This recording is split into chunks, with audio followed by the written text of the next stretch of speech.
Hello everyone and welcome to Mentors Galaxy. This is Pratiksha Roy, your chemistry mentor. हमने already start कर दिया है हमारा chapter series for Mentors Galaxy और chemistry के लिए मैंने स्टार्ट किया है some basic concepts in chemistry which is your first chapter of class 11. हम ऑलरेडी बहुत कुछ डिस्कस कर चुके हैं and now we are at the last few topics of the chapter. And today is lecture 11 where we will discuss molarity and molality. ये दोनों concept ही बहुत important है आपके स्कूल एग्जाम्स के लिए और उससे भी ज्यादा आपके कॉम्पिटिटिव एग्जाम्स के लिए. इन टॉपिक से बहुत सारे क्वेश्चंस आते हैं. इनको सेपरेटली भी इनसे क्वेश्चंस आते हैं या फिर मिक्स करके भी बहुत सारे क्वेश्चंस आते हैं. So these two topics are very, very essential. So today in this lecture, I will not only discuss the concepts, but also I will solve different types of numerical problems ताकि सारे concepts और सारे numericals के बारे में आपको अच्छा सा एक idea मिल जाए. So let us begin today's lesson on molarity and molality. So let us see the contents for today. We will first begin with some questions on mole fraction. Lecture 10 में मैंने बहुत कुछ डिस्कस किया था. We introduced concentration terms. उनमें हमने concentration percentages के बारे में देखा था एंड मोल फ्रैक्शन के बारे में देखा था which was also very important. So I solved some simple questions on all these topics, but I said that I will solve some difficult or some advanced level questions today. So today we will begin with those extra questions or advanced questions on mole fraction. Then we will obviously discuss about molarity followed by molality. बहुत ही similar है ये दोनों terms molarity और molality, but इनको अगर हम confuse कर दें इन दोनों के बीच में तो बहुत मुश्किल हो जाएगी. So we have to pay very good attention while learning these. And finally very important numerical problems on molarity and molality. So let us begin.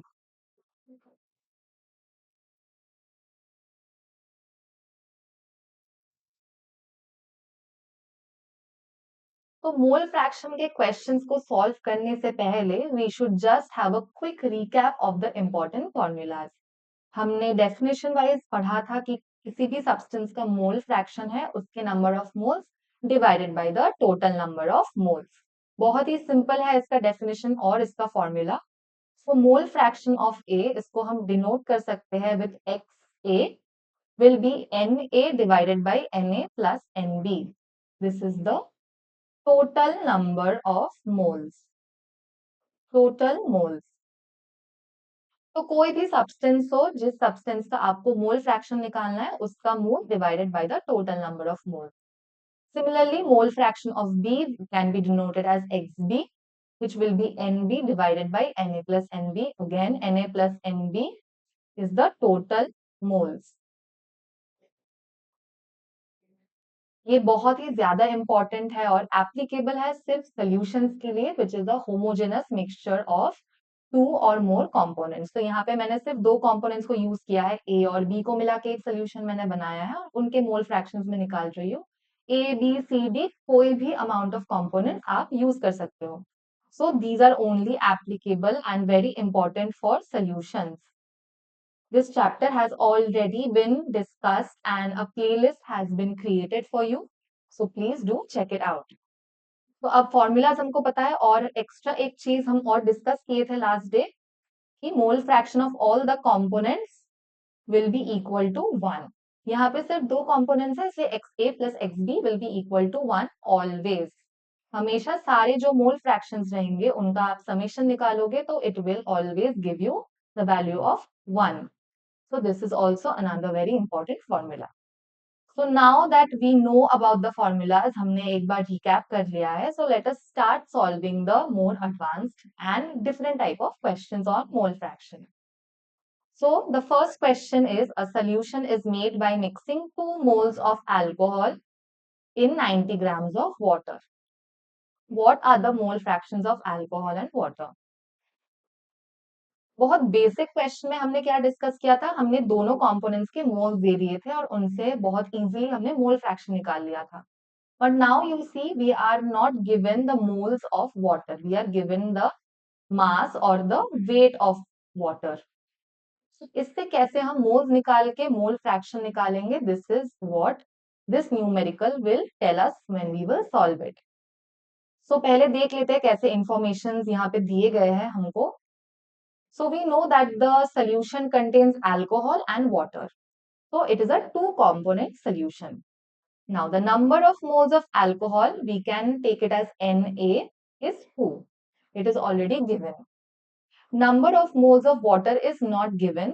लेकिन जब हम मोल कॉन्सेप्ट पढ़ रहे थे तब हमने बहुत सारे ऐसे फॉर्मूला डिस्कस किया था, तो वहां से ही एक बहुत ही इंपॉर्टेंट फॉर्मूला जो हमने देखा था, number of moles of any substance will be the given mass by it's molar mass. तो ये एक बहुत ही इंपॉर्टेंट फॉर्मूला हमने पढ़ा था जब हम mole fraction sorry mole concept जब हम डिस्कस कर रहे थे। तो उस लॉजिक से हम यहाँ से number of moles of water निकाल सकते हैं, because the given mass is 90 grams we know, and molar mass हमको पता होना चाहिए अभी तक कि वो 18 है, but if we do not know the molar mass we can just use the chemical formula to find the molar mass.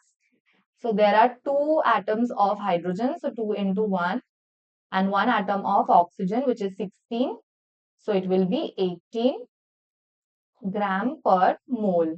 Units का बहुत आपको ध्यान रखना है ऐसे कैलकुलेशंस के लिए, क्योंकि यूनिट यहाँ पे आपको कंफ्यूज कर सकता है।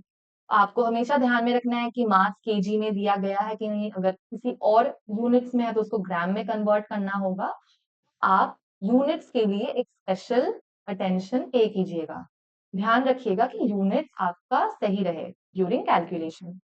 तो गिवन मास हमको पता है, मोलर मास भी हमको पता है, सो 90/18 विल बी 5। अब हमको पता चल गया है कि वाटर के मोल्स है 5 moles. So our work is done, but is it really done until we find the answer? No. So let us quickly find the answer. अब हमको अल्कोहल के मोल्स भी पता है 2 मोल्स, क्योंकि क्वेश्चन में दिया गया था। वाटर का मोल्स हम निकाल चुके हैं 5 मोल्स, और total number of moles will be 2 + 5 7 moles. तो आराम से हम मोल फ्रैक्शन निकाल सकते हैं। अल्कोहल का मोल फ्रैक्शन हो जाएगा XA Na/Na+Nb विच इज 2/7। इसको अगर आप सॉल्व करेंगे तो आपको आएगा 0.286। Please solve it yourself and let me know in the comment section if my calculations are correct or not. Always verify. And mole fraction of water, Xb is 1 minus Xa. 1 से आप minus करके 0.714 is the answer. आप Xb को ऐसे भी निकाल सकते हैं, सेम आंसर आपको आएगा Nb/Na+Nb। वाटर के मोल्स से 5 moles and total moles is 7 moles. इसका आंसर भी अगर आप सॉल्व करेंगे तो आना चाहिए 0.714, बट मैंने यहाँ पे इजी होगा इसलिए मैंने 1 से माइनस कर दिया। So this was one type of question जहाँ पे आपको मोल्स डायरेक्टली नहीं दिए जाएंगे, आपको मोल्स पहले फॉर्मूला यूज करके, मोल कॉन्सेप्ट को आपको यूज करके आपको मोल्स निकालने हैं। सो ये चैप्टर का इंपॉर्टेंस यही है कि यहाँ से आपको डायरेक्ट क्वेश्चंस नहीं मिलेंगे, लेकिन हर एक कॉन्सेप्ट हर एक न्यूमेरिकल में अप्लाई होगा। तो न्यूमेरिकल को देख के आपको समझना होगा कि कौन सा कॉन्सेप्ट आप यूज करोगे या फिर कौन सा फॉर्मूला आप यूज करोगे। जैसे यहाँ पे आपको मोल कॉन्सेप्ट का एक फॉर्मूला यूज करना हुआ, लेकिन आपको निकालना था mole fraction. So everything is interconnected in this chapter. I hope this question is clear. Now moving on to the next question. A solution of glucose and water contain 90 grams of glucose and 54 grams of water. What are the mole fractions of glucose and water? अभी किसी का मोल ही दिया नहीं गया है। In the first question, at least we had the moles of alcohol, but now glucose का भी जो मास है वो दिया गया है और water का भी मास दिया गया है. But we do not have any worries because we already know how to find out the number of moles. हम मोल कॉन्सेप्ट पढ़ चुके हैं, हम बहुत सारे क्वेश्चन भी सॉल्व किए हैं, तो हमको पता है कि मोल्स कैसे निकालते हैं गिवन मास और मोलर मास हमको पता होना चाहिए। एटलीस्ट केमिकल फॉर्मूला हमको पता होना चाहिए। जैसे ग्लूकोज का chemical formula is C6H12O6 and water is H2O। तो इनसे आप मोलर मास निकाल सकते हो। So the number of moles of glucose should be the given mass by the molar mass. Given mass यहाँ पे कितना है 90 ग्राम, और अगर आप मोलर मास कैलकुलेट करेंगे तो आपको आएंगे 182 ग्राम पर mole. You can calculate it yourself and check. So if you solve this, आपको आएंगे number of moles of glucose will be 0.5 moles. Similarly, water के moles भी निकाल लीजिए. Given mass by molar mass, given mass था 54 grams और molar mass हम last slide में भी calculate किए हैं 18 gram per mole. तो divide करने पे आएंगे आपके 3 moles. So very easily अब हम निकाल चुके हैं number of moles. तो total number of moles हम simply add कर देंगे. Na plus Nb 0.5 plus 3 is 3.5 moles. अब आराम से हम मोल फ्रैक्शन निकाल सकते हैं. So the mole fraction of glucose is XA Na divided by Na plus Nb. Na हमारा कितना moles of glucose था, हमने निकाला था 0.5 moles. And total moles भी हम निकाले हैं, which is 3.5 moles. If you solve this, you will get 0.143 as the mole fraction of glucose in this solution. और mole fraction of water फिर से मैंने XB 1 minus XA करके मैंने निकाल दिया है 0.857. Again, you can use the formula of NB divided by Na plus NB, जो होगा आपका 3 by 3.5. If you solve this, you will get this answer. But for easier calculations, always go for 1 minus XA. There are only 2 components.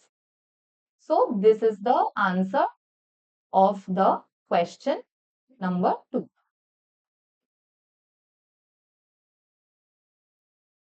I hope this question is also clear. यहाँ पे सिर्फ एक ही difference था कि दोनों जो components थे दोनों के ही हमको मास दिए गए थे, तो दोनों के हमने मोल्स निकाले, टोटल मोल्स निकाले और फिर हमने मोल फ्रैक्शन निकाल दिया. Let's see another type of question. Question number 3. A solution contains 10% by mass of methanol in water. 10% by mass. What is the mole fraction of methanol? अब यहाँ पे तो कुछ मास डायरेक्टली भी नहीं दिया गया है, यहाँ पे एक परसेंटेज दिया गया है. तो पहले हमने मोल से स्टार्ट किया था, बहुत इजीली हम निकाल पा रहे थे. फिर हमने देखा कि मास दिया जा रहा है, वो भी बहुत इजी था क्योंकि हम मास से कैसे नंबर ऑफ मोल्स निकाल सकते हैं वो भी हमको पता है. लेकिन अब आ गया है हमारा percentage, 10% by mass of methanol in water.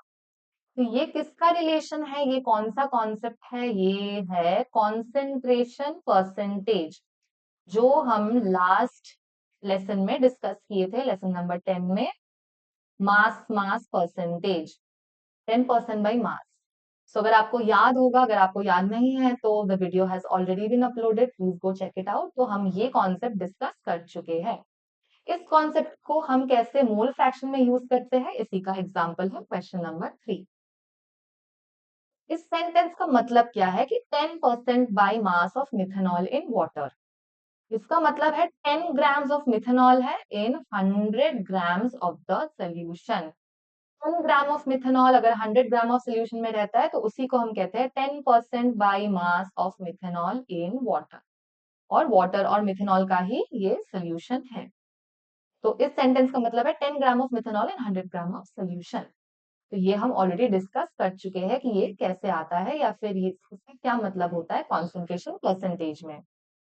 तो इस सेंटेंस में से हमने ये मीनिंग जो निकाला, तो इससे हमें बहुत कुछ चीज पता चल रही है. पहली बात जो हमको पता चल रही है, जो हमें निकालना भी है, कि मिथेनॉल का जो मास है, गिवन मास है, वो है 10 ग्राम. ये एक चीज हमको पता चल गया है. 10 ग्राम जब हमको पता है तो हम इससे नंबर ऑफ मोल्स भी निकाल सकते हैं. और मास ऑफ वाटर कितना है, मास ऑफ वाटर ऑब्वियसली होगा mass of solution minus the mass of methanol. Solution का मास हम जानते हैं 100 ग्राम्स है, मिथेनॉल का मास हम जानते हैं 10 ग्राम्स है, तो माइनस करके 90 ग्राम्स वाटर यूज हुआ है, जो कि है हमारा solvent. Water is the solvent. या फिर आप ये भी कह सकते हो कि वाटर भी एक कंपोनेंट है सोल्यूशन का. तो अब हमको दोनों जो कंपोनेंट्स है उनके मास हम निकाल चुके हैं. बहुत ही इजी है, मास निकल गया है तो हम मोल्स भी निकाल सकते हैं. Number of moles of methanol, फिर से वही same formula, given mass by molar mass. Methanol का क्या फॉर्मूला रहता है, CH3OH is the formula of methanol. तो ये फॉर्मूला अगर आपको पता है तो आप मोलर मास भी निकाल सकते हो. So if you calculate the molar mass, it will come out to be 32 gram पर मोल. ये आप खुद कैलकुलेट करके वेरीफाई कीजिए. तो हमें मास, गिवन मास हम निकाले हैं 10 ग्राम्स and molar mass हमको पता है 32 ग्राम पर मोल. So if you solve this, you will get 0.3125 moles of methanol. Similarly, moles of water will be given mass by molar mass. Water का mass भी हम निकाल चुके हैं जो कि है 90 ग्राम. हमने 100 माइनस 10 ग्राम करके निकाला था और मोलर मास इज 18 ग्राम पर मोल. इसको अगर आप सॉल्व करेंगे तो आपको आएंगे यहाँ पे 5 मोल्स. तो हमको दोनों कंपोनेंट्स के मोल्स हम निकाल चुके हैं. तो अब बारी है टोटल नंबर ऑफ मोल्स की. सिंपली इन दोनों को हम ऐड कर देंगे. 5.3125 होगा हमारा टोटल नंबर ऑफ मोल्स. तो क्वेश्चन में हमको निकालना था what is the mole fraction of methanol. So the mole fraction of methanol XA will be Na divided by Na plus Nb. Methanol का जो नंबर ऑफ मोल्स था 0.3125 divided by the total number of moles 5.3125. If you solve this, you will get 0.059 as the mole fraction of methanol. और अगर water के लिए निकालना है तो सिंपली 1 माइनस XA करके आप निकाल सकते हो, विच इज 1 माइनस 0.059. जो आंसर आएगा वो हो जाएगा आपका मोल फ्रैक्शन ऑफ वाटर. आप चाहो तो आप सॉल्व करके मुझे कमेंट सेक्शन में बता सकते हो इसका answer. But your final answer according to your question will be 0.059. यहाँ पे भी हमने, यहाँ पे ये जो स्लाइड है यहाँ पे हमने सेम प्रोसेस फॉलो किया. क्वेश्चन 1 और 2 में जो प्रोसेस हम कर रहे थे यहाँ पे भी हमने सेम प्रोसेस फॉलो किया. सिर्फ ये जो लाइन था 10% बाई मास ऑफ मिथेनॉल, इसको हमने डिकोड किया कि इसका क्या मतलब है. इसका मतलब है 10 gram of methanol in 100 gram of solution. यहाँ से हमने सारे मास निकाल लिए. मिथेनॉल का भी मास निकाल लिया और वाटर का भी जो मास वो भी निकाल लिया. तो these were a few different types of questions on mole fraction जहाँ पे आपको डायरेक्टली नंबर ऑफ मोल्स नहीं दिए गए हैं, कुछ और इंफॉर्मेशन दी गई है जिसको यूज करके आप नंबर ऑफ मोल्स निकाल के क्वेश्चन सॉल्व कर सकते हो. So if you have understood the questions that I have discussed, these are some homework questions for you, which you can practice. And you can obviously let me know the answers in the comment section. So question 4 कहता है a solution is composed of 4 liquid components. 4 components है. Solution के कितने भी components हो सकते हैं. Total volume दिया गया है 100 ml. सबके volume percentages दिए गए हैं 3 components के. और जो फोर्थ कंपोनेंट है उसका जो वॉल्यूम रिक्वायर्ड है ये सोल्यूशन बनाने के लिए, कौन सा वॉल्यूम दिया गया है वो आपको निकालना है. क्वेश्चन 5 में 25% by mass of NaCl in water है. What is the mole fraction of NaCl. Similar to question number 3 जो हमने अभी सॉल्व किया है. An organic solution is made up of 26% by mass of benzene and acetone. Calculate the mole fractions of benzene and acetone. Also, according to question number 3, you can also solve question number 6. So, these are for your practice questions. I hope that you will solve them and let me know in the comment section. Before moving on to molarity and molality, एक बार हम recap कर लेते हैं कि कौन से concentration terms हम already जानते हैं जिसके बारे में हम डिस्कस कर चुके हैं. कॉन्सेंट्रेशन का मतलब है amount of solute divided by the amount of solution. Amount of solute ये अमाउंट मास का भी हो सकता है, वॉल्यूम का भी हो सकता है, मोल्स भी हो सकता है. अमाउंट ऑफ सोल्यूशन भी वॉल्यूम या फिर मास हो सकता है. हमने मास परसेंट देखा था जहां पे हम सल्यूट का मास और सोल्यूशन का मास दोनों को लेकर परसेंटेज निकाल रहे हैं. मास वॉल्यूम परसेंट हमने देखा था जब हमने सल्यूट का मास लिया था और सोल्यूशन का वॉल्यूम लेके हमने परसेंटेज निकाला था. और फाइनली वॉल्यूम वॉल्यूम परसेंट जब हमने वॉल्यूम सल्यूट का भी वॉल्यूम और सोल्यूशन का भी वॉल्यूम यूज करके परसेंटेज निकाला. और मोल फ्रैक्शंस ऑलरेडी हम रिकैप कर चुके हैं. Number of moles bye the total number of moles, जिसका आप मोल फ्रैक्शन निकाल रहे हो उसका number of moles divided by the total number of moles. And obviously XA plus XB will be equal to 1. ये भी एक बहुत ही इंपॉर्टेंट चीज है, याद रखने लायक. These concentration terms we already know. So now we have to move on to the new concept, which is molarity and molality. So first let us begin with molarity. Molarity is defined as the number of moles of solute that is present in 1 litre of a solution, या फिर 1000 ml of the solution. तो molarity का definition क्या कहता है कि molarity है number of moles of solute, कितने number of moles of solute मैंने डाला है, कितने अमाउंट ऑफ सोल्यूशन में, 1 लीटर ऑफ द सोल्यूशन में। So it is the number of moles of solute in 1 litre of the solution. It is the most commonly used concentration term and it is denoted by M, capital M. ये बहुत ही commonly used है। आप normality और molarity ये दोनों units ही हम बहुत ज्यादा use करते हैं, especially in our titration experiments. तो यही सबसे commonly used concentration term है। The unit of molarity can also be denoted as mole per liter because it is the number of moles in 1 liter of a solution. और molar भी आप कह सकते हो। बहुत टाइप से आप इसको डिनोट कर सकते हो, इधर बाय कैपिटल एम और बाय मोल पर लीटर, और सिंपली मोलर लिख के भी आप इसको एक्सप्रेस कर सकते हो। This is a very important point कि since molarity is volume dependent, क्योंकि सोल्यूशन जो है उसका जो क्वांटिटी है हम उसको वॉल्यूम में ले रहे हैं, it is a volume dependent quantity molarity changes with change in temperature. Temperature को अगर आप चेंज करोगे आपके एक्सपेरिमेंट में तो आपका जो मोलैरिटी का वैल्यू है वो भी चेंज हो जाएगा, क्योंकि ये वॉल्यूम के साथ डिपेंडेंट है। इनवर्सली प्रोपोर्शनल, तो molarity is inversely proportional to temperature. अगर टेम्परेचर इंक्रीज होगा तो मोलैरिटी डिक्रीज हो जाएगा, अगर टेम्परेचर डिक्रीज होगा तो molarity will increase.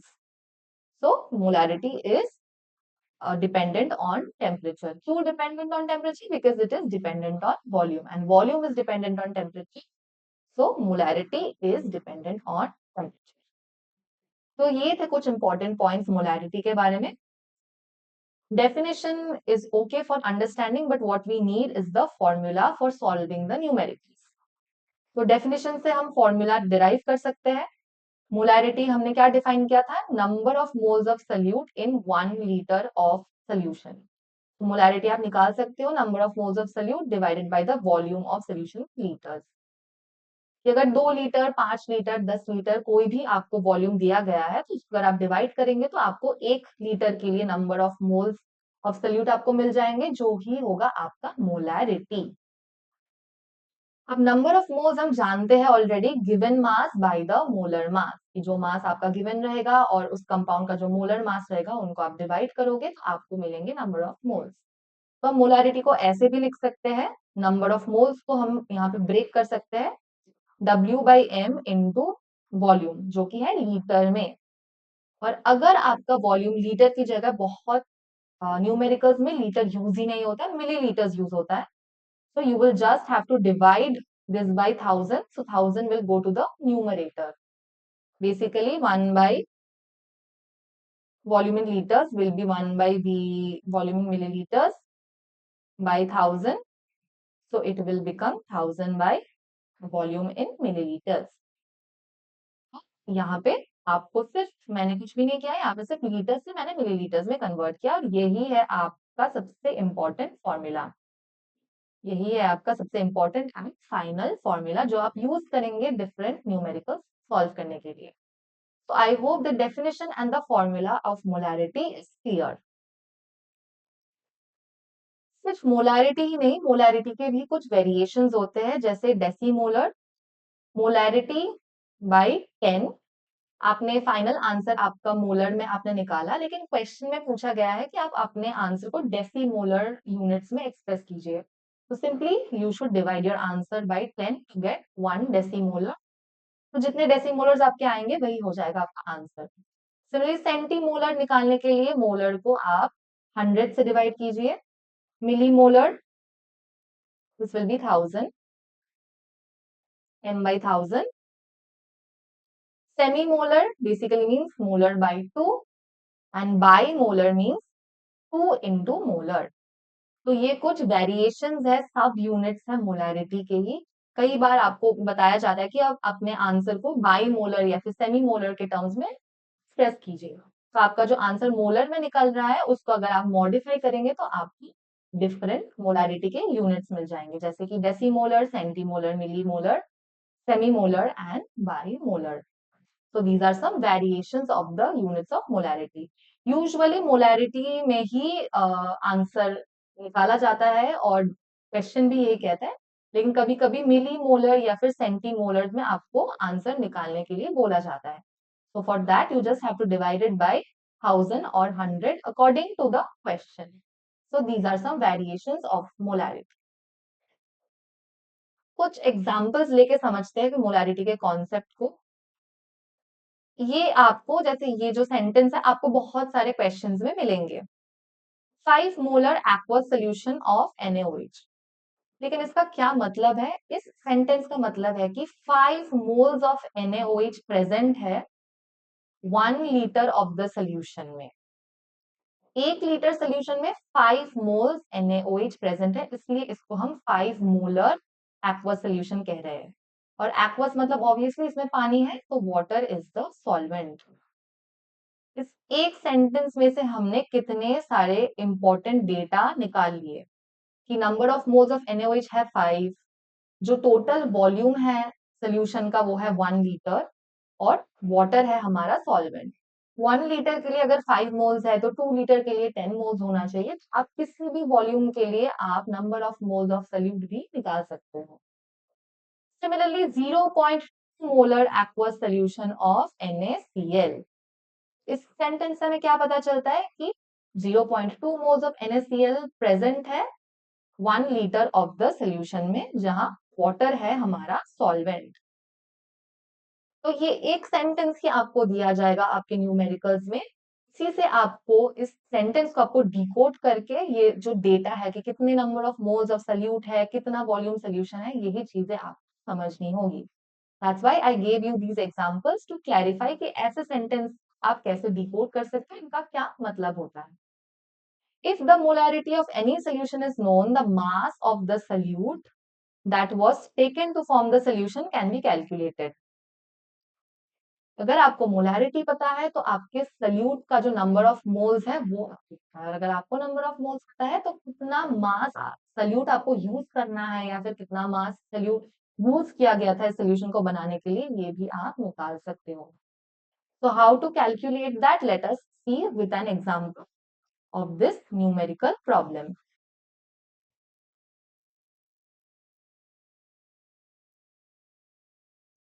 So what is the amount of NaOH taken to prepare 5 molar aqueous solution of NaOH? ये जो हमने फर्स्ट एग्जांपल देखा था उसी का एक क्वेश्चन है कि NaOH हमको पता है कि 5 मोल सोल्यूट हमने लिया है 1 लीटर सोल्यूशन में, लेकिन कितना NaOH, कितना मास ऑफ NaOH हमने लिया था सोल्यूशन को बनाने के लिए, वो कैसे निकालते हैं. तो जैसे हम सेंटेंस को डिकोड करते हैं वैसे हम यहाँ पे भी डिकोड किए कि 5 मोलर एक्वस सोल्यूशन का मतलब है NaOH के 5 मोल्स है, 5 मोल NaOH को यूज करके हमने ये जो सोल्यूशन दिया गया है ये हमने बनाया इन 1 लीटर ऑफ द सोल्यूशन. मतलब जो मोल्स है NaOH के वो है 5 मोल्स, 5 मोल्स. तो हम जानते हैं नंबर ऑफ मोल्स है given mass by molar mass. तो NaOH का जो मोलर मास है, एक एटम है सोडियम का 23, एक ऑक्सीजन है 16 और एक है हमारा हाइड्रोजन जो भी है 1. इनको अगर आप ऐड करेंगे 23 प्लस 17, ये हो जाएगा हमारा 40 ग्राम पर मोल. तो आप केमिकल फॉर्मूला से मोलर मास किसी भी कंपाउंड के लिए बहुत आसानी से निकाल सकते हो, लेकिन आपको यहाँ पे एटॉमिक जो मासेस है ये आपको जानना जरूरी है. सो मोलर मास हमको पता चल गया है NaOH के लिए 40 ग्राम पर मोल है. यहाँ पे नंबर ऑफ मोल्स हम जानते हैं 5 मोल्स है. गिवन मास या फिर मास जो हम यूज करके ये सोल्यूशन बनाया है, number of moles into the molar मास करके ही हमको पता चल जाएगा, विच इज 5 इंटू 40, 200 ग्राम. मतलब अगर आप 200 ग्राम NaOH को आप 1 लीटर सोल्यूशन में अगर आप डिसॉल्व करके उसका एक सोल्यूशन बनाएंगे, उसी का जो कॉन्सेंट्रेशन है या फिर जो स्ट्रेंथ है सोल्यूशन का, कॉन्सेंट्रेशन को हम स्ट्रेंथ भी कहते हैं, वो हो जाएगा हमारा 5 molar. So this is how you solve it. And आपको यहाँ पे सिर्फ 5 मोलर बताया गया था, आपको कुछ और नहीं बताया गया था, उससे ही आपने ये 200 ग्राम्स ऑफ NaOH का वैल्यू आपने निकाल दिया. So this is how from any given concentration in molar, you can find out the amount of solute that was taken to prepare the solution. एक और ऐसा क्वेश्चन देख लेते हैं. What is the amount of methanol taken in grams to prepare a 2.5 liter of its 0.25 molar aqueous solution? तो यहाँ पे volume भी अलग से मेंशन किया गया है. So let us see how to utilize this. Molarity दिया गया है 0.25 मोलर, वॉल्यूम है 2.5 लीटर. मिथेनॉल का जो मोलर मास है वो अगर आप कैलकुलेट करेंगे तो वो आएगा आपका 32. 12 प्लस 4, क्योंकि 4 4 हाइड्रोजन है, प्लस 16, तो क्या आएगा आपका 32 ग्राम पर मोल. तो गिवन मास आपका कितना रहेगा. तो बहुत सारे फॉर्मूला हम डिस्कस कर रहे हैं, लेकिन आपको ये पता होना चाहिए कि कौन से न्यूमेरिकल में आपको कौन सा फॉर्मूला यूज करना है. तो यहाँ पे अगर आप ये वाला फॉर्मूला यूज करेंगे तो आपका आंसर आपको डायरेक्टली मिल जाएगा. Molarity is given mass by molar mass into volume in litre. तो यहाँ पे मोलैरिटी हमको पता है, which is the molar mass हमको पता है, और वॉल्यूम भी हमको दिया गया है. तो we have to find the given mass. इसी को हमको निकालना है, the given mass. So W will be molarity into the molar mass into volume in liters. यहाँ पे वॉल्यूम लीटर में ही दिया गया है तो कोई प्रॉब्लम नहीं है. So we will just multiply 0.25 molar, 32 gram per mole and 2.5 liters. If you solve this, you will get 20 grams. So ultimately 20 gram methanol use करके ये जो सोल्यूशन है 2.5 litre of 0.25 molar aqueous solution हमने बनाया. तो आपका फाइनल आंसर होना चाहिए 20 ग्राम. ऐसे ही आप किसी भी सोल्यूशन का जो मोलैरिटी है उसको यूज करके आप सोल्यूट का जो मास है, जो मास यूज करके सोल्यूशन को बनाया गया है, आप उसको बहुत आसानी से निकाल सकते हो. So these were very basic questions. इतने इजी क्वेश्चंस तो आपको नहीं मिलेंगे. जैसे टाइप के क्वेश्चंस आपको मिलेंगे मैं वो भी आपके साथ डिस्कस करूंगी. I discussed all these questions just to clarify your concept. Now we have a new topic which is molarity and volume. Molarity के साथ volume का क्या रिश्ता है? So let us take two solutions.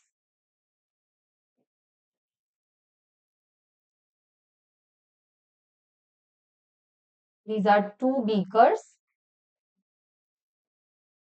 तो सल्यूट दोनों के लिए मैं यूज कर रही हूँ सल्यूट ए. दोनों के लिए मैं सेम सल्यूट यूज कर रही हूँ, सल्यूट ए, n मोल्स. तो दोनों के लिए मैंने यहाँ पे जो सल्यूट यूज किया है वो सेम है. उनका नंबर ऑफ मोल्स भी मैंने सेम रखा है जो कि है n मोल्स.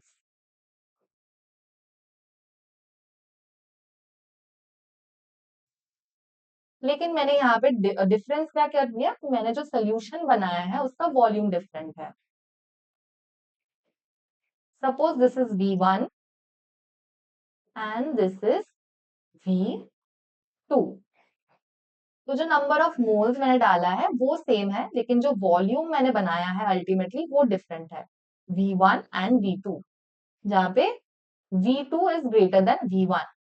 ये एक बहुत ज्यादा बड़ा बीकर है इससे, तो इसका जो वॉल्यूम है वो भी ज्यादा है. तो अब जो इनके मोलैरिटी है वो भी डिफरेंट होंगे. सपोज इनका मोलैरिटी है M1. मोलैरिटी का क्या डेफिनेशन था? Number of moles of solute divided by the volume of solution. तो यहाँ पे मैंने n मोल्स सल्यूट यूज किया था और वॉल्यूम ऑफ सॉल्यूशन मैंने रखा है यहाँ पे V1. इसके लिए भी जो मोलैरिटी है वो भी अलग होगा. जो होगा number of moles of salute का नंबर तो सेम था, तो और यहाँ पे वॉल्यूम हो जाएगा V2.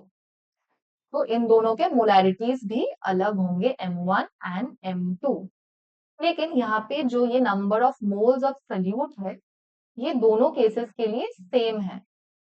So we can say that M1 into V1 is equal to M2 into V2, which will be equal to N. ये जो नंबर ऑफ मोल्स है ये सेम है. यहाँ पे नंबर ऑफ मोल्स कितने हो जाएंगे?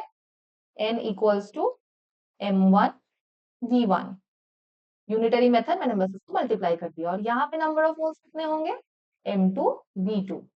लेकिन अल्टीमेटली जब मैं सोल्यूशन बना रही थी तब मैंने नंबर ऑफ मोल्स दोनों के लिए सेम रखा था, तो ये जो n का वैल्यू है और ये जो n का वैल्यू यहाँ पे निकलेगा दोनों सेम होंगे। तो अगर ये दोनों सेम है तो m1 v1 और m2 v2 का जो वैल्यू है वो भी सेम होना चाहिए। So this is a very very important relation. जब आप टाइट्रेशन के एक्सपेरिमेंट्स करोगे तब आपको यही फॉर्मूला बहुत ज्यादा काम आएगा, जहाँ पे आपको एक सोल्यूशन के लिए उसका वॉल्यूम और उसका स्ट्रेंथ या फिर कॉन्सेंट्रेशन दोनों पता होंगे, और दूसरे सोल्यूशन के लिए आपको या फिर कॉन्सेंट्रेशन नहीं पता होगा, तो आप सिर्फ वॉल्यूम को यूज करके आप कोई भी डेटा इनमें से निकाल सकते हो। ये 4 डेटाज में अगर आपको 3 डेटा आपको पता है तो आप 4th डेटा बहुत इजीली कैलकुलेट कर सकते हो। तो ये एक बहुत बहुत इंपॉर्टेंट फॉर्मूला है, and it is used mainly for titration and other solution based experiments. तो इसको एक बार सेंटेंस फॉर्म में भी देख लेते हैं। For the same number of moles of salute, जब, ये बहुत इंपॉर्टेंट लाइन है कि जब मोल्स ऑफ सल्यूट दोनों केस में सेम रहेंगे, n रहेगा, दोनों केस में n रहेंगे, same number of moles of salute, a solution having a volume of V1 and a corresponding molarity M1 and another solution having a volume V2 and molarity M2 are related as M1 into V1 equals to M2 into V2। और जो number of moles है salute के वो हमेशा constant रहेगा, same रहेगा, और ये एक बहुत ही इंपॉर्टेंट आपका फॉर्मूला है।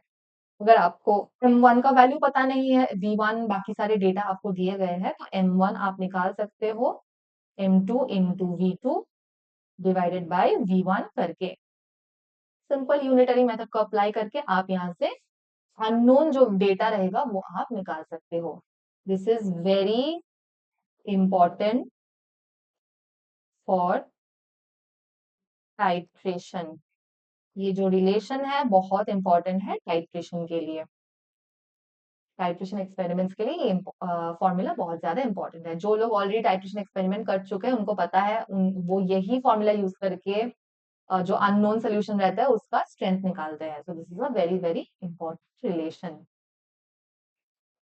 एक बहुत ही छोटा सा क्विकली एक न्यूमेरिकल भी देख लेते हैं।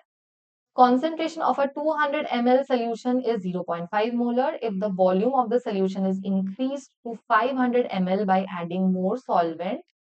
What is the new concentration of the solution? तो जब 200 ml था तो उसका स्ट्रेंथ था 0.5 मोलर। उसमें जब मैंने सॉल्वेंट ऐड किया और सोल्यूशन के वॉल्यूम को जब मैंने इंक्रीज करके 500 कर दिया, तो तब नया जो कॉन्सेंट्रेशन बना सोल्यूशन वो क्या होगा। सो m1 ले सकते हैं हम 0.5 मोलर, उसका कोरिस्पॉन्डिंग जो वॉल्यूम है वो हो जाएगा v1 जो हम है हमारा 200 ml। v2 हमको यहाँ पे पता है 500 ml, और हमको निकालना क्या है, m2 निकालना है। So m1 v1 equals to m2 v2, m2 will be m1 v1 by v2। m1 था हमारा 0.5 मोलर, कब था, जब हमारे वॉल्यूम, सोल्यूशन का वॉल्यूम था 200 मिलीलीटर्स। तो जब 500 मिलीलीटर्स हो गया तब कितना होना चाहिए फाइनल स्ट्रेंथ, 0.2 मोलर। जैसे ही हमने सोल्यूशन सॉल्वेंट डाला, वॉल्यूम इंक्रीज किया, हमारा स्ट्रेंथ जो है 0.5 से कम होकर 0.2 हो गया। सो द कॉन्सेंट्रेशन डिक्रीज, क्योंकि हमने जो सोल्यूशन को हमने डाइल्यूट कर दिया। डाइल्यूट, कॉन्सेंट्रेटेड, ये सारे टर्म्स मैं लास्ट लेक्चर में ऑलरेडी डिस्कस कर चुकी हूँ। So your final answer should be 0.2 molars. ऐसे ही क्वेश्चंस, यही कॉन्सेप्ट आपका यूज होता है जब आप टाइट्रेशन एक्सपेरिमेंट्स के आंसर निकालते हो। So that is why this is a very important concept. So ये थे सारे concepts regarding molarity. So now since we are done with molarity, we can now move on to molality. बड़े भाई थे molarity, अब छोटे भाई की बारी है, छोटे मियाँ जो है हमारे मोलैलिटी। बहुत ही सेम है प्रोनाउंसिएशन में भी, so it is very confusing. So please pay careful attention while studying this or while learning this concept of molality. Molality is defined as the number of moles of solute, इसलिए छोटा भाई है क्योंकि ये जो part है ये molarity में भी था। that is present in 1 kilogram of the solvent. दो बहुत ही मेजर डिफरेंस है मोलैरिटी और मोलालिटी में। एक तो यहाँ पे जो हम यूज कर रहे हैं वो वॉल्यूम की जगह वहां पे हम 1 लीटर यूज कर रहे थे, यहाँ पे हम 1 किलोग्राम यूज कर रहे हैं, 1 केजी यूज कर रहे हैं। किसका? सोल्यूशन का नहीं, पूरे सोल्यूशन का हम यहाँ पे यूज नहीं कर रहे हैं, यहाँ पे हम सिर्फ सॉल्वेंट का यूज कर रहे हैं, सोल्यूशन के लिए हम यूज नहीं कर रहे हैं। बहुत बहुत इंपॉर्टेंट है ये चीज, आपको ध्यान में रखना। मोलैरिटी के लिए हम सोल्यूशन का वॉल्यूम ले रहे थे, पूरा जो सोल्यूशन बन रहा है after mixing the solute and solvent, पूरा जो सोल्यूशन है उसका हम वॉल्यूम यूज कर रहे थे। लेकिन मोलैलिटी के लिए हम जो सॉल्वेंट का मास है वो यूज कर रहे हैं। तो यहाँ पे 1 किलोग्राम में कितने number of moles of solute होंगे 1 किलोग्राम सॉल्वेंट में, वही होगा हमारा मोलैलिटी। तो ये एक बहुत बहुत मेजर डिफरेंस है जो कि आपको ध्यान में रखना है। अगर आप इसको सोल्यूशन पकड़ के चल के क्वेश्चन सॉल्व करेंगे तो उसका आंसर आपका गलत हो जाएगा। So you have to remember that for molality it is the solvent's mass, 1 kilogram of solvent and not of solution. It is noted by small m, मोल पर केजी, वहां पे मोल पर लीटर था, और मोलर MOLAL वहां पे था मोलर MOLAR।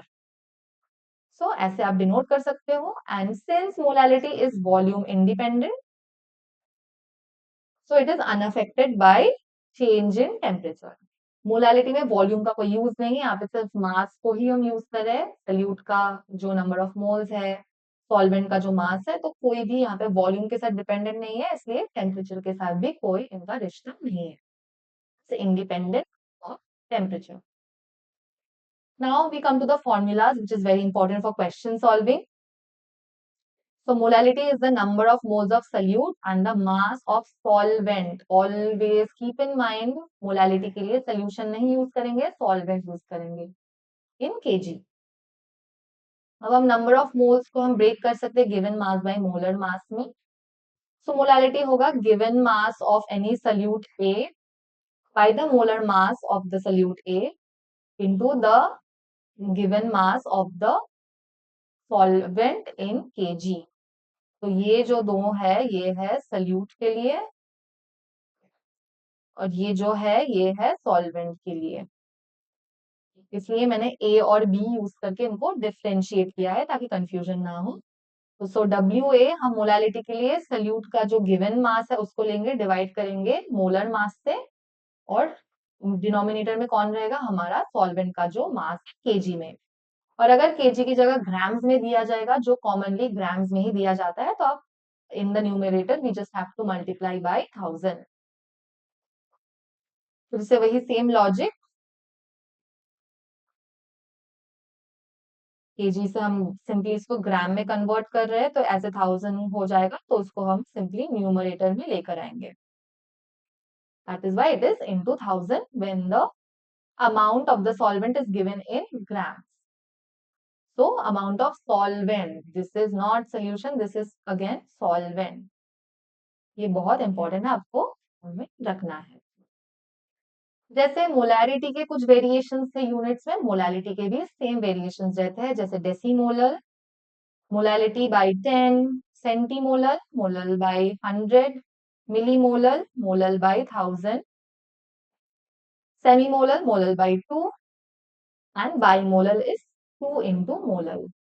फिर से सेम कॉन्सेप्ट है, अगर आपने मोलर में आंसर निकाल दिया लेकिन आपको मिली मोलर या फिर सेंटीमोलर में निकालने के लिए बोला गया, डिवाइड कीजिए बाय 1000 बाय 100 एंड अकॉर्डिंगली जो आपको क्वेश्चन में बताया जाएगा। So these are the variations of molarity, same as the variations of molarity. Example से समझते हैं फिर से। 5 molar aqueous solution of NaOH, इसका क्या मतलब है?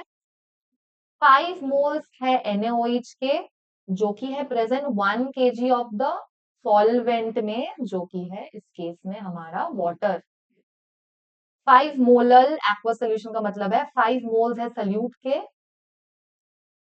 इन 1 kg ऑफ द सॉल्वेंट। इस केस में एक्वस सोल्यूशन बताया गया है, तो इस केस में हमारा जो सॉल्वेंट है वो है वाटर। दूसरा एक example 0.2 molars this will B small m।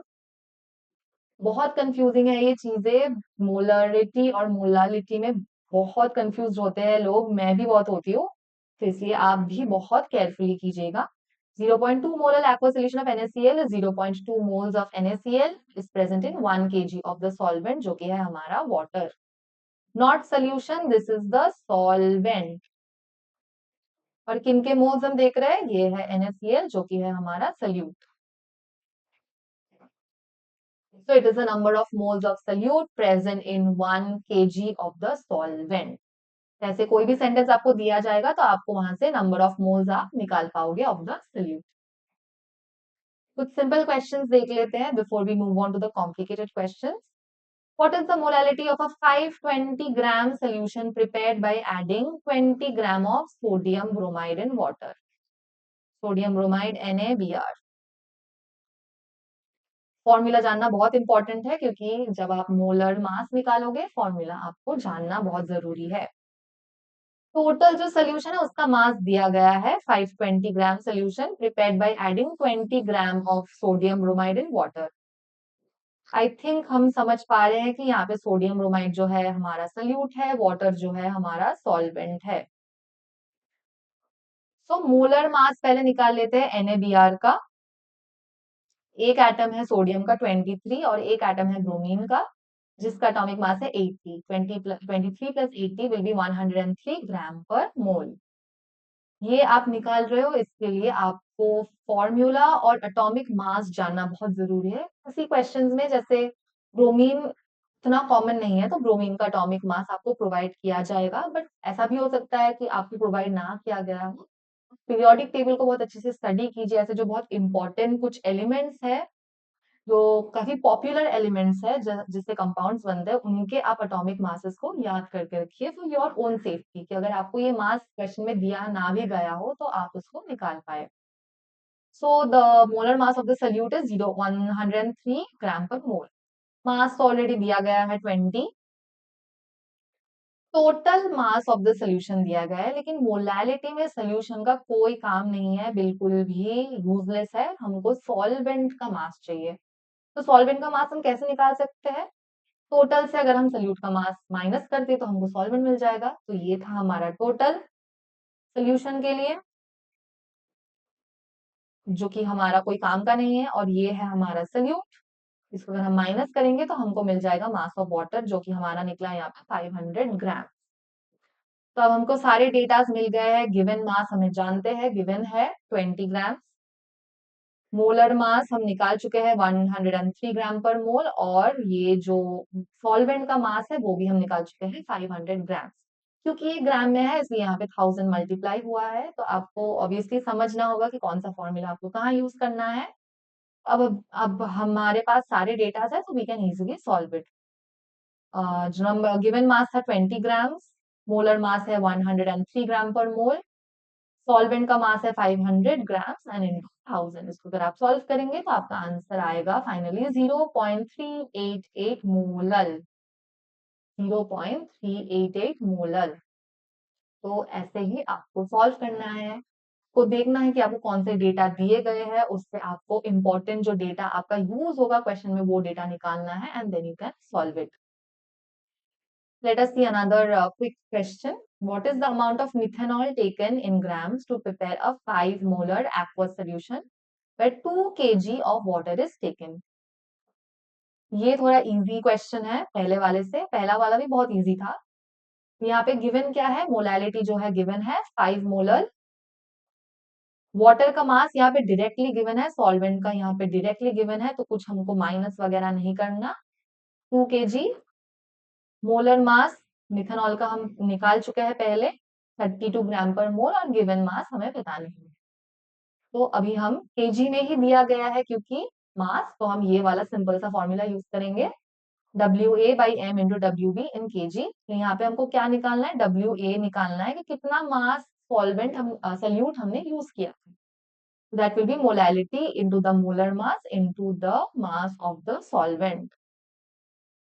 ये है सॉल्वेंट के लिए, ये बार बार आई एम मेंशनिंग बिकॉज हम सोल्यूशन को यूज करके करने में हैबिचुएटेड है, लेकिन यहाँ पे मोलालिटी का यही खास बात है कि यहाँ पे हम सॉल्वेंट यूज करते हैं। So this is the solvent. So molality into the molar mass into solvents mass.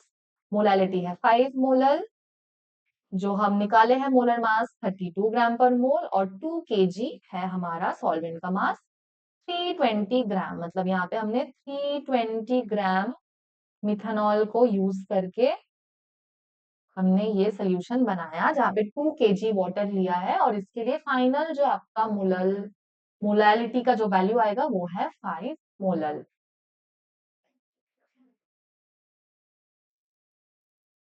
I hope in concepts में आपको कोई दिक्कत नहीं है, क्योंकि इसके बाद हम जो न्यूमेरिकल्स देखेंगे, जिनको हम प्रैक्टिस करेंगे, सॉल्व करेंगे, वहां पे बहुत एडवांस्ड चीजें होंगी। वहां पे हम मोलारिटी मोलालिटी दोनों को मिक्स कर देंगे कि मोलालिटी से मोलारिटी कैसे निकाले, या फिर मोलारिटी से मोलालिटी कैसे निकाले, किस डेटा को यूज करके हम कैसे कैलकुलेशंस कर सकते हैं, मोल फ्रैक्शन से मोलारिटी मोलालिटी, बहुत कुछ होने वाला है। तो ये जो क्वेश्चंस मैंने करवाए हैं, एक सिंगल टॉपिक के सेपरेट सेपरेट क्वेश्चन थे। मोलारिटी के क्वेश्चंस मोलारिटी के थे, मोलालिटी के मोलालिटी के थे, ताकि आपका यहाँ पे कंफ्यूजन ना हो।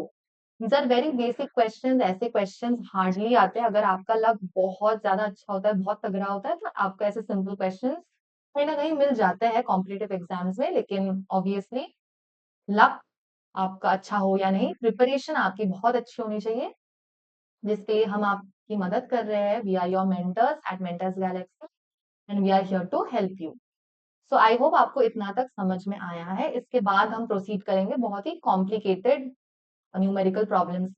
कॉम्प्लिकेटेड देखने में लगेंगे, जब आप उसको सॉल्व करना सीखेंगे तो आपको समझ में आएगा कि ज्यादा कॉम्प्लिकेटेड नहीं है, बस थोड़ा दिमाग लगाना है और ये जानना है कि कौन सा कॉन्सेप्ट कैसे अप्लाई होगा, और आप बहुत ही आराम से न्यूमेरिकल प्रॉब्लम्स सॉल्व कर देंगे।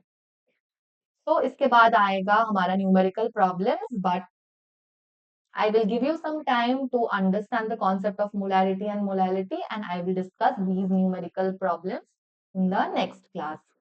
तो यहाँ पे हम मोलारिटी प्लस मोलालिटी करेंगे, कि मोलारिटी से हम मोलालिटी निकालेंगे, ऐसे क्वेश्चंस देखेंगे।